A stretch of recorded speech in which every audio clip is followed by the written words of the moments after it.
শ্রী শ্রী সারদা মা বলছেন, মন্ত্রদাতা গুরুই গুরু। এই মন্ত্র থেকেই ক্রমে ত্যাগ, বৈরাগ্য, সন্ন্যাস লাভ হয়। মন্ত্রের মধ্যে দিয়ে শক্তি যায়, গুরুর শক্তি শিষ্যে যায়, শিষ্যের গুরুতে আসে। তাই তো মন্ত্র দিলে পাপ নিয়ে শরীরে এত ব্যাধি হয়। গুরু হওয়া বড় কঠিন, শিষ্যের পাপ নিতে হয়। শিষ্য পাপ করতে গুরুরও লাগে। ভালো শিষ্য হলে গুরুরও উপকার হয়।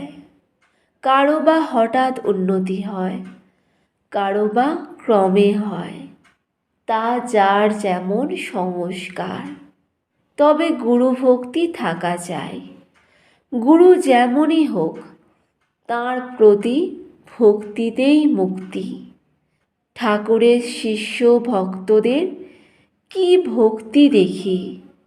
এই গুরু ভক্তির জন্য ওরা গুরু বংশের সকলকে ভক্তি তো করেই, গুরুর দেশের বিড়ালটাকেও পর্যন্ত মান্য করে। শ্রীমা বলছেন, গুরু শিষ্যে একাত্মে বসবাস করা ভালো নয়। কারণ একাত্র থাকলে গুরুর কার্যকলাপ দেখে অনেক সময় গুরুকে মানুষ বলে মনে হয় এবং তাতে শিষ্যের ক্ষতি হয়। নিকটে অন্য কোথাও থেকে যদি রোজই কিছু সময় গুরু দর্শন, তাঁর সঙ্গ উপদেশ পাওয়া যায় তবেই খুব ভালো। কিন্তু সর্বদাই একটু দেখা সাক্ষাৎ না থাকলে গুরুরও শিষ্যের কথা সবসময় স্মরণে আসে না। শ্রীমা বলছেন, অবতার দিয়ে তোমাদের কাজ কি? যার যার গুরুই তার কাছে অবতারের চেয়ে অনেক বড় জিনিস। এই মনে করো, বসে থাকো।